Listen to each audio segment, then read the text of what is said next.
Hello, no, sound good. Amen. It's a great opportunity to stand before you. Alam ko po ay nagtataka kayo, kahit ako mismo po nagtataka. So po, biyaya po ng Panginoon, katulad nga po ng inawit kanina, ay biyaya po ng Panginoon Diyos. Amen. At maglalakad-lakad po ako kasi parang kapag nag-stay ako sa isang lugar, parang hindi na ako makakagalaw pa. Kaya mas gusto ko po yung gumagalaw-galaw. Men, di na po tayo magpapakatagal. Mahal ko pa ang buhay ko. Tayo po ay mag-stay lahat. Buksan po natin mga Bibles sa Luke chapter 17. Luke chapter 17. Salamat sa Panginoon sa awitin. Luke chapter 17.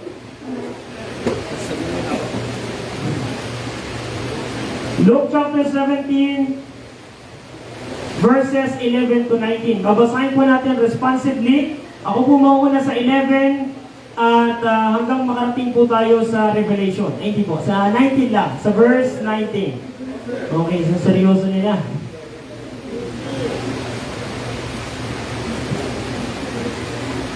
Hello. Okay, tulungan niyo po ako na huwag kabahan. Pwede po kayo mag-amen. Pag sumasangayon po kayo, hindi po bawal po dito mag-amen. Ministry po yan. Pag nag-amen kayo, yung katabi nyo, magigising yan. Amen! Amen! In Luke chapter 17, verses 11 to 19, basahin po 11, And it came to pass, as he went to Jerusalem, that they passed through the midst of Samaria and Galilee.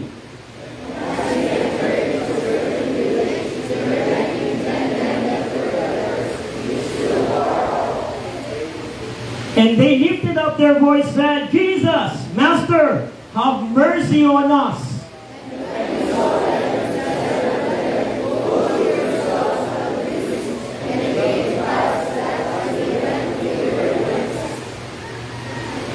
Verse 15, And one of them, when he saw that he was healed, turned back, and with a loud voice glorified God.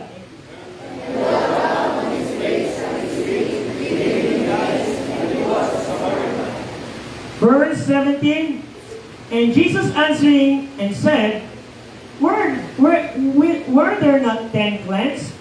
But where are the 9?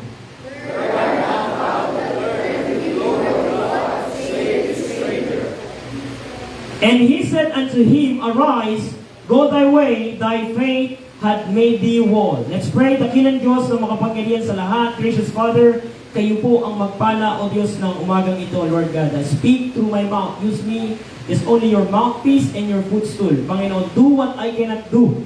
More of you, less of me, Panginoon. At ang aking pong manalangin, O Diyos, ay kasihan niyo po ako ng inyong pong banal na Espiritu Santo upang kumilos po ang inyong pong salita sa kanila pong mga puso. Panginoon, itago niyo po ako sa likod ng inyong pong kabanalan. Sa aking sarili, wala po akong magagawa. Salamat po sa oportunidad. I-bless niyo po ang makikinig ng inyong pong salita. At gamitin niyo po ako, Panginoon, na maging pagpapala sa inyong pong mga anak. I-bless niyo po ang bawat isa. Itali niyo po ang kaaway para hindi po siya makapanggulo. Ito po yung aming dalangin sa pangalan ni Jesus. Amen and amen. Pwede na pong magsiupo yung hindi pa nakaupo. Kaya, anyway po, ang Luke chapter 17, verses 11 to 19 po, ay ito po yung istorya ng 10 ketongin. No po? Ito pong 10 ketongin, yung isa, 9 yung Israelites, at yung isa po ay Samaritan. Okay, so kung mapapagulay-bulayan niyo po ng kaunti, pag sinabi po kasing Samaritan, medyo po halo yan Gentiles, Israel, medyo mixed multitude sila. So, sa madaling sabi, kaaway, no?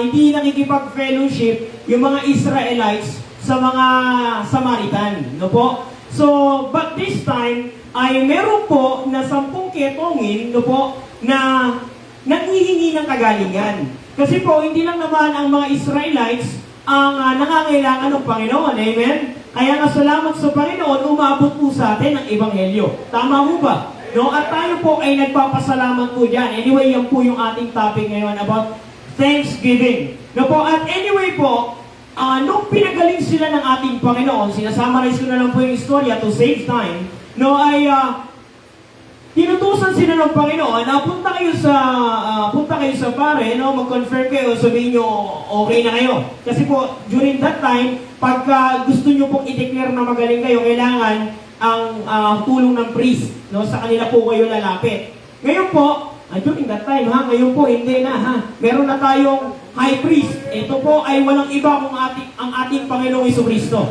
Amen! Amen! So, sabi po ng Bible ay yung siyang po, nung nakita nilang, kumikinis na ako, gumagaling na sila, ay sila po ay diretso nang nawala. No? Umalis na sila. Pero ito pong isang Samaritan, yung stranger, yung hindi Israelites, ay bumalik at nagpasalamat sa ating Panginoon. 9 are cleansed, but 1 is healed. No po? Amen.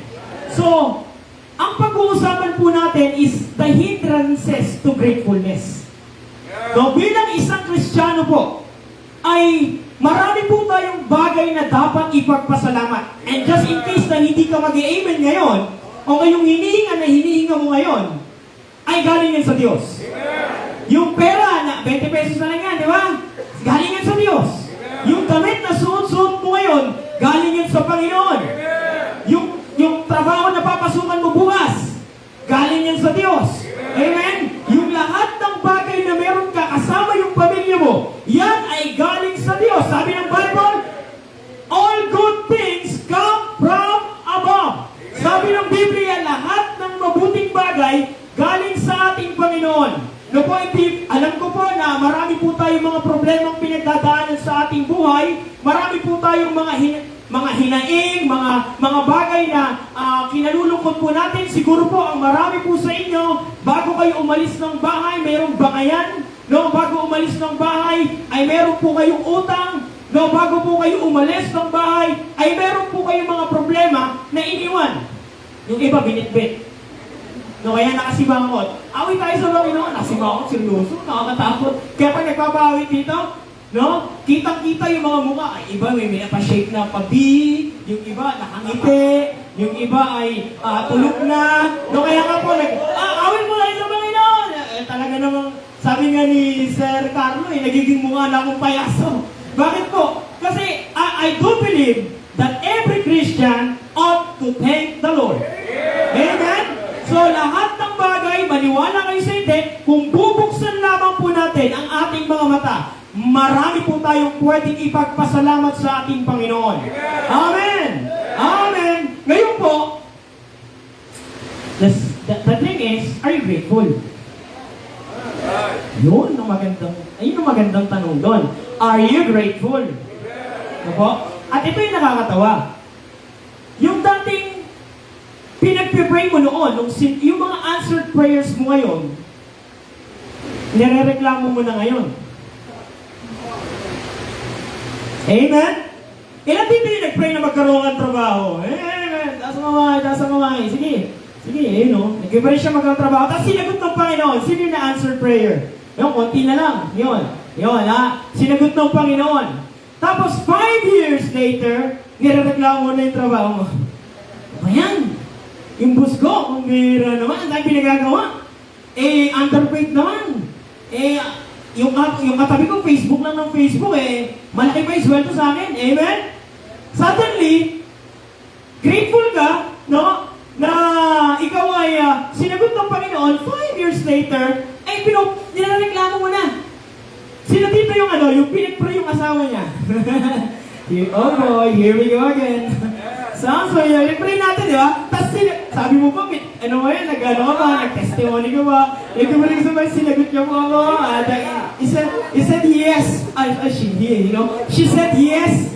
At praise the Lord po, tinestify mo yan, pinost mo pa sa Facebook, naggawa ka pa ng YouTube channel, yun lang yung content. Tapos, 5 years later, ayun, yung dating pinagpapasalamat mo, nirereklamo mo na ngayon. Amen! Amen! Amen! grateful. Tusukan eh. Kita-kita dito. Huwag ka mag-amen. Amen! So, pero ito pong gusto ko pong naisipunto, ang nais ko lang po ipunto, ay marami po tayong dapat ipagpasalamat sa Panginoon sa halip na mag-complain tayo. Why? Kasi sabi po ng Bible, no, ang will ng Panginoon para sa atin is to be thankful. Amen? Ulitin ko po. Ang will ng Panginoon po sa atin is to be thankful. So, ibig sabihin, kung hindi ka grateful, wala ka sa will ng Diyos. At kung wala ka sa will ng Diyos, nagkakasala ka. At kung nagkakasala ka, hindi mo nalulugod ang Panginoon.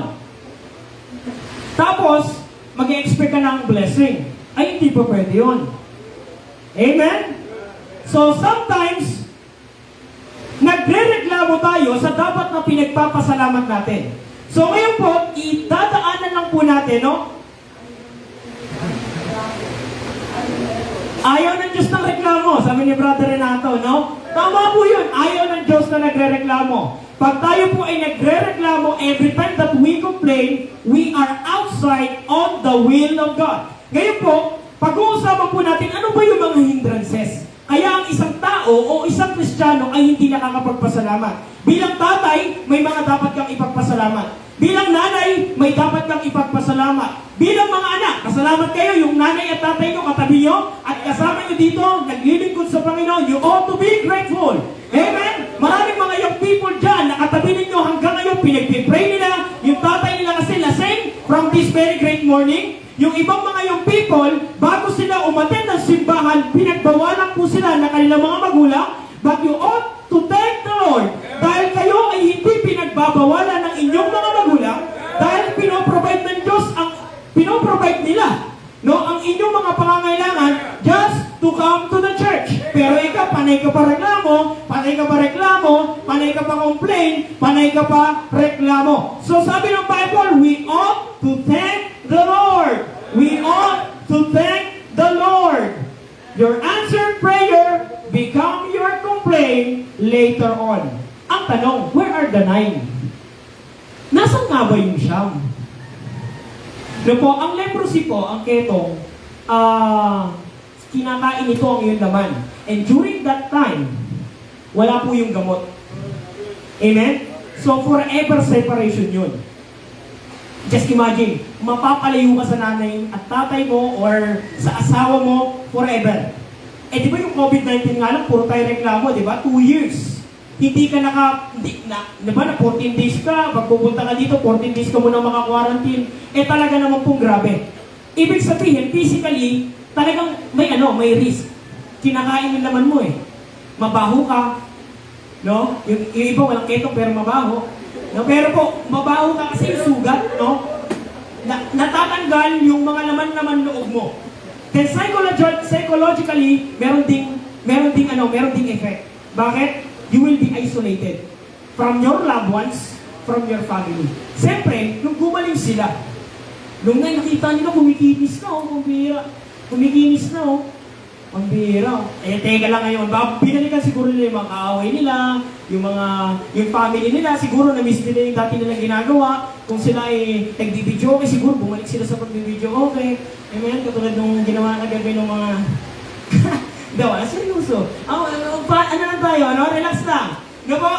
Yung iba po ay, nagpunta sila sa mga bagay na sa tingin nilang dapat nilang puntahan just to enjoy yung kanila pong healing. Yung cleansing nila. Yung iba ay, ano kayo ngayon? No? Eto na ako ngayon. Tignan nyo, magaling na ako. Yung iba naman po ay nagpunta po sa kanilang family, na-miss nila yung kanilang family, nag-bonding sila, no? Nakalimutan nila yung blessor. That's the problem. Katulad ng mga ibang young people, alam niyo, yung tipong excited ka sa pasalubong, pero hindi ka excited dun sa nagbigay ng pasalubong. Amen? So parang ganun po yung nangyari. Ganun po yung nangyari. Yung 9, kaya sila nawala, they enjoy the blessings. They forgot the blessing. Pero isang tao na to, he thanked the Lord. He was grateful At ngayon, napapag-aralan natin siya. And there's no accident in the Bible. It is written intentionally for each and every one of us that we ought to remember our God who deserves your gratefulness. Amen. Number 1. Yun po tayo, tatlo lang po ito. Baka masyuntukin ako dito na. Number 1, unaware. Sa verse 15 po, tingnan niyo po, sundan niyo po ako ha, hindi naman po tayo lalayo ng verse. Dito lang po tayo magdadwell. And one of them, when he, what? When he saw. Nakita niya, when he saw that he was healed, he turned back with a loud voice, glorify God. No? Kaya minsan hindi tayo makapagpasalamat, hindi mo nakita. Yun pala yun. So number 1, unaware. Hindi ka aware. Kaya hindi mo napapagpasalamat. Hindi ka aware na hindi ka aware na yung family mo dapat pinagpapasalamat mo sa Panginoon, hindi mo kinukumpara sa ibang family. Na hindi ka aware na yung meron ka ngayon, that stewardship is not about something that you want to have, but with what you do with what you have. Kaya ngayon, hindi ka makapagbigay. Bakit? Sila na lang, sir, mayayaman naman sila na magbigay. Di ba? Kung baga yung nagbigay ng 5, nagbigay ng 4, nagbigay ng 2, nagbigay ng 1. No? Kung baga, sila yung may 5, sila na magbigay. Ako, isa lang ako eh. Wala akong ibibigay. And that is a lie. Because everything that you have ay galing yan sa Panginoon. At walang tao dito wala talaga. At kung ikaw ay sa tingin mo, ay iba hindi makapagbigay, isip nila kulang lagi. Hindi ako makapagbigay, sir, kasi kulang eh. Ang tanong, kapatid, okay, mga minamahal, kung laging ang feeling mo kulang, kailan ka magpapasalamat sa Diyos? Hello? Amen? Kung tingin mo laging kulang, kailan ka magpapasalamat sa ating Panginoon? No? Kaya siguro kulang, kinukumpara mo kasi sa blessing ng iba, which is, yung isa, do not know all things that works together for good. So, unang-una po, hindi niya kasi alam. Kaya nga sabi ng Bible, di ba, Romans 8:28? For we know. Tama? For we know. So we are not just hoping, we know. We don't just believe. Alam talaga nating mangyayari. No po? Alam talaga nating matutupad kasi sinabi ng Diyos eh. No? Anong assurance doon? Di balikan natin yung mga ginawa ng Panginoon. Recall, recount, remember. No? Di ba, dati naman may sakit ka, pinagaling ka ng Panginoon. So, ano yung assurance na papagalingin ka ng Panginoon sa panibago mong sakit ngayon? Di balikan mo yung pagpapagaling na ginawa sa'yo ng Panginoon before, that is assurance. Kadalasan po kasi, madalas tayong makalimot. At minsan, kaya po naaapektuhan ang pagsunod natin sa Panginoon, dahil ignorante po tayo. Ignorante po tayo sa kanyang salita. Paano po ba naman? Ang spending mo ng time ng Bible, once a month, 3 minutes pa yun. Diba? Tapos pag tinamad ka ba, 2 minutes pa yun. Paano pag buklat mo ng Bible, ang bubungad sa'yo, yung sa Matthew, bigat, ang bigat ng mata mo, hindi na natutulog ka na. Amen! So, talaga sa inaantok talaga ako, wala akong magawa, makapagbasa ka ng Bible. Hindi po ganun. Kaya nga po, nakadepende po ang quality ng relationship natin sa Panginoon at yung pagsunod mo sa Panginoon, depende kung paano mo siya kilala. Paano mo siya makikilala? Alamin mo ang kanyang salita. Paano mo malalaman ang kanyang salita? Di magbasa ka ng Bible. Opo, katama po yung sinabi ni Pastor earlier. Wala nang panapanaginip. Kulang lang yan sa ligo. Tapos magsasabon. Tapos magsasyapo paghilamos. 3 days na kapatid, maligo ka na. Kaya kung ano na napapag-isip mo, o kaya naman baka nakakalimutan mong kumain. Bakit po? Dahil po, ang salita ng Panginoon is finished already. Opo, babasahin nyo na lang, paniniwalaan nyo na lang, bubuklatin nyo na lang, at i-claim nyo na lang. Amen? So, hindi natin ma-claim kung hindi tayo susunod. Amen! Amen! I'm there. Amen? Huwag nyo akong iwan ha. No, malapit na ako. No po? So, unaware, focus on others' blessing. Huwag natin i-focus sa ibang tao. Then forgetful where blessings came from. Nakalimutan mo na kaya ka nakapagtapos hindi dahil matalino ka. Nakalimutan mo na hindi ka nakapagtrabaho dyan kasi qualified ka. No, kahit gano'n ka kagaling during that time, kung walang nagpaaral sa'yo, wala ka dyan sa position mo. Amen? Amen? At kung hindi nag-provide ang Diyos dun sa sponsor mo, wala ka dyan sa kinatatayuan mo. Kaya nga, dapat po ang credit, ang gratefulness. Grateful tayo sa tao, amen, that's true. But for most, we are grateful to the source. Dahil po ang blessing, that those are resources. Yung education mo, resources. Yung trabaho mo, resources. Pag umalis ka sa source, mauubos yung resources. Kaya nga dapat, we focus on our blessor. Amen! Amen! Are you there? Are you thankful? Alam niyo po ba, at aware po ba tayo ng mga bagay na pinagpapasalamat? Mag-OT tayo ngayon sa buhay natin. Konting inventory lang kapatid, bago ka magreklamo. Inventory. Na mga bagay na ginawa sa iyo ng Panginoon na hindi mo na ipagpasalamat. Sir, may sakit ako, paano ako magpapasalamat? Nagkasakit ka ngayon, pero dati hindi ka nagkasakit, di ba? Napapasalamat mo na ba yung time na hindi ka nagkasakit? Amen? Sir, nanakawan ako. First time kong manakawan. O first time. Ibig sabihin, before, hindi pa nangyari. Amen? Napapasalamat mo na ba, yung dati hindi ka nanakawan, ay, mga kasi, amen, wala ko. Sobra ka na, sir, sa time, mga amen! Amen! At nagpapasalamat ba kayo, hindi kayo yung magnanakaw? Amen! At, igit sa lahat, nagpapasalamat ba kayo kasi buhay kayo? Kasi nagrereklamo ka pa eh. Nagrereklamo ka, buhay ka pa. Amen! We ought to thank the Lord and we have to be aware of everything that God has given us. Amen! Amen. Number 2, entitled. Kaya nyo kung bakit hindi nakapagpasalamat ng tao. Number 1, unaware. Hindi niya kasi alam. Hindi niya kasi alam. Pangalawa, entitled. Ano yung entitled? They think they deserve it. Sir, ang bihira, yan ang ipapasawag mo. Timpi ng mga pinag-aralan ko. Baccalaureate, doctorate ako, blah blah blah. Tapos ipapasawag mo sa akin, 15,000 lang. I deserve more. Ay, Pastor, pag lilinisin niyo po ako ng hindi niyo po ba ako kilala? Pakita ko lang, wait lang po, kunin ko yung ID ko ha. Ako po ay, may-ari po ako ng kumpanya. Asan yan? Diyan po sa may tabi palengke. Yung pala may pwesto siyang maliit doon. At tingin niya, alam niyo yun, yung masyado kang importante para batiin ka palagi. Masyado kang importante na dapat lahat ng tao nag-a-adjust sa'yo. Dapat lagi kang, alam mo yun, laging dapat gusto ko kapag babati ka sa akin, dapat meron kang ibibigay. Dapat pagka humingi ako, huwag kang tatanggi. Dapat pagkausap kita, ay dapat naman merong, alam mo yun, dapat meron kang praise sa akin. No? Dapat, ay, nakakalungkot po yan. Alam niyo po, pag ganyan ang kausap ninyo, na laging siya ang bida sa mga kwento.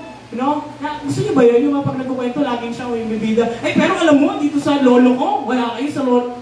Ang pira. No? Ay, nakakalungkot po kasi pag lumalaki ang ulo, hindi sumasama yung utak. Let them sit in for a while. No? They think that they deserve it.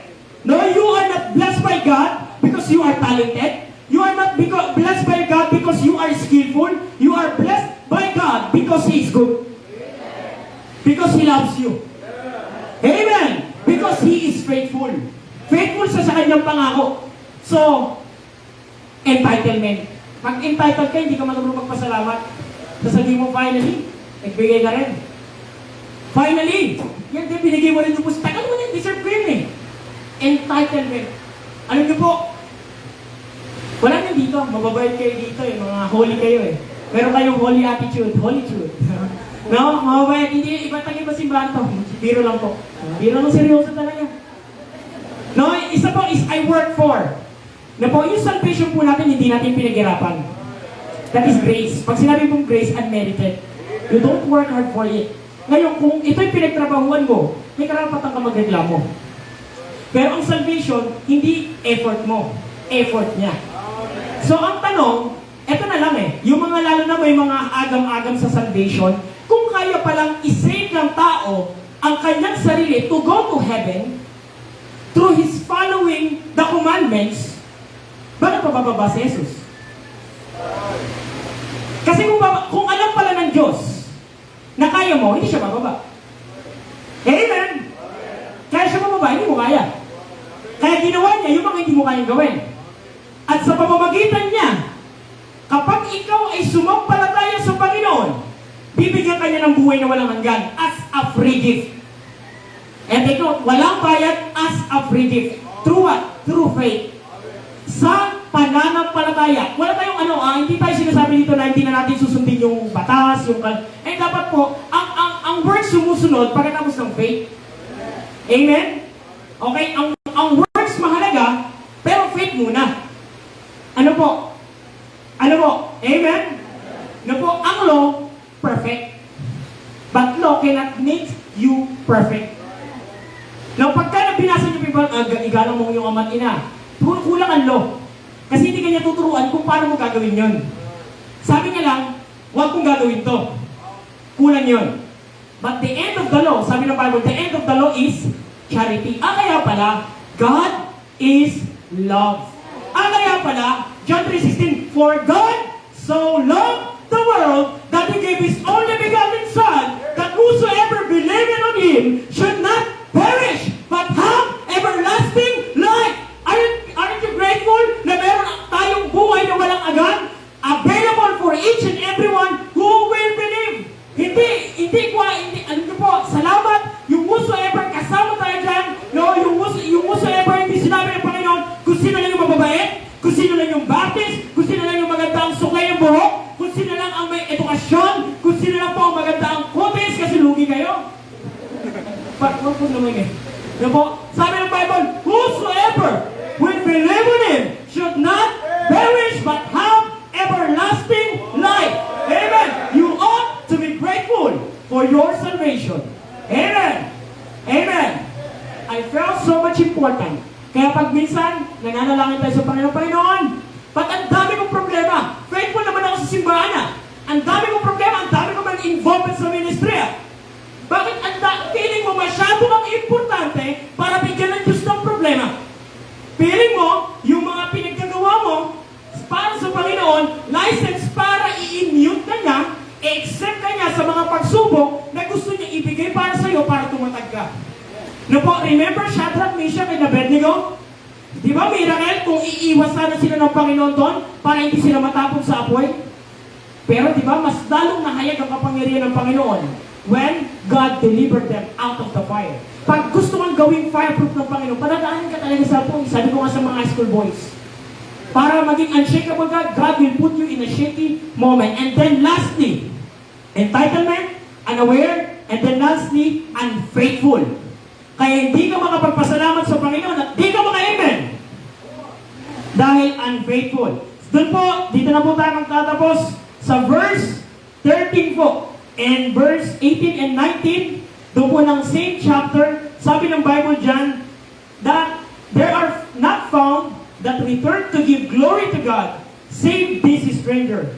And he said unto him, arise, go thy way, thy faith hath made thee whole. Faithfulness results gratefulness. Just in case na hindi na nakuha ng iba, faithfulness is the result of faithfulness. Binaliktad lang. Amen?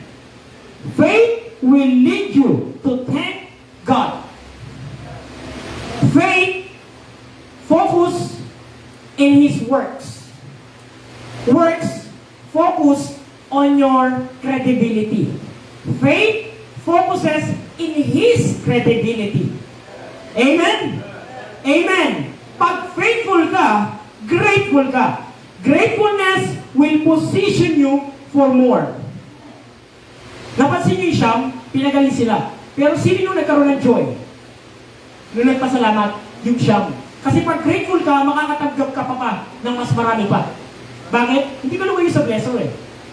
Na po, kaya yung work nyo, kung sakali hindi ko po, I'm sorry to say this, pag ang work nyo, papalayo sa Panginoon, that is not a blessing. Those are baits.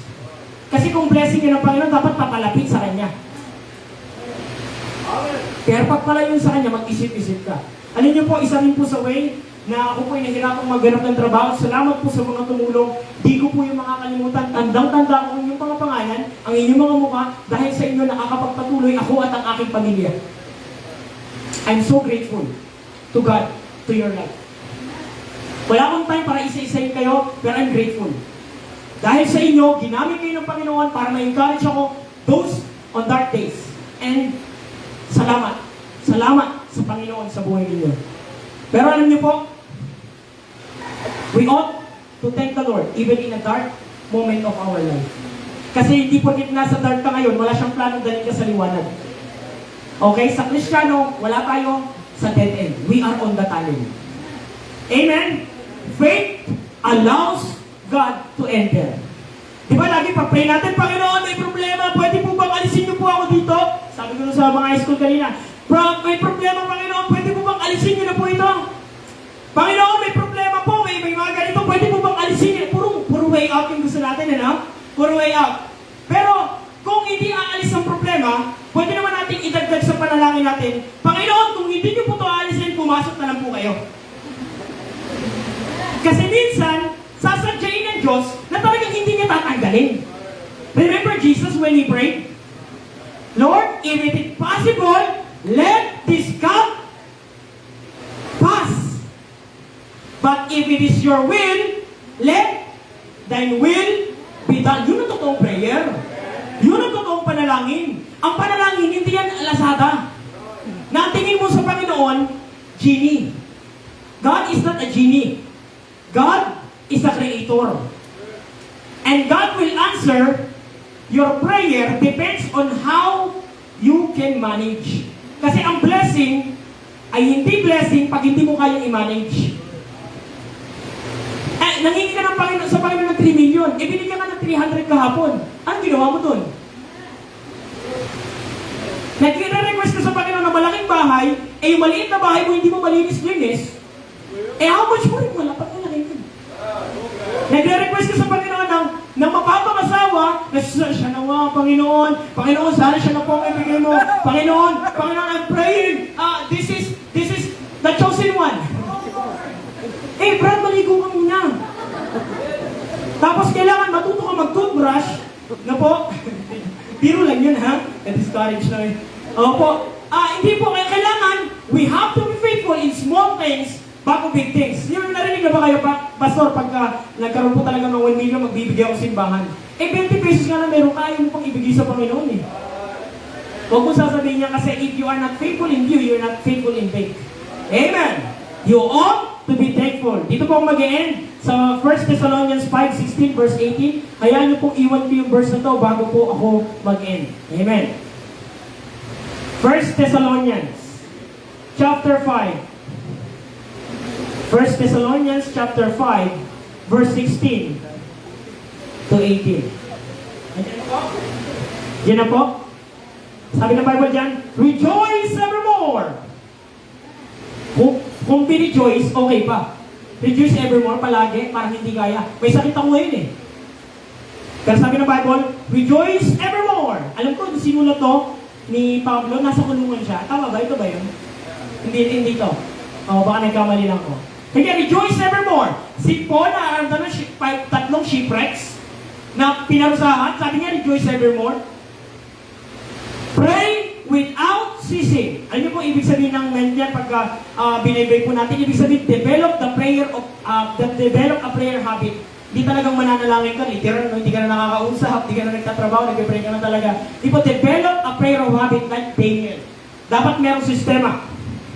Verse 18, gamit. In everything, give thanks, for this is the will of God in Christ Jesus concerning you. Amen? Hindi ko po alam, hindi pa ako magaling sa English, pero nalaman ko yung pagkakaiba ng in at saka for. Hindi tayo nagpapasalamat sa Panginoon dahil sa sakit. Hindi tayo nagpapasalamat sa Panginoon dahil wala ka ng trabaho. Hindi tayo nagpapasalamat sa Panginoon dahil nagkakasakit ka ngayon at nakakaranas ka ng mga problema problema. Pero ibig sabihin, you are in the range of it. In other words, while you are in that situation, kaya mo bang magpasalamat? Habang hindi pa dumadating yung answer prayer, kaya mo bang maging grateful sa ating Panginoon? Habang hindi pa dumadating yung blessing, kaya mo bang magpasalamat sa Diyos? Habang hindi ka pa gumagaling, kaya mo bang maging thankful sa Panginoon kahit yung prayer mo ay hindi pa nasasagot? Okay, faith is always revealed sa pagitan ng prayer at answered prayer. Amen? Ano yung ginagawa natin doon? And those are the things na matter to God. And it will develop our gratefulness for God. Christians, brethren, we ought to thank the Lord. Thank you, and to God be the glory po.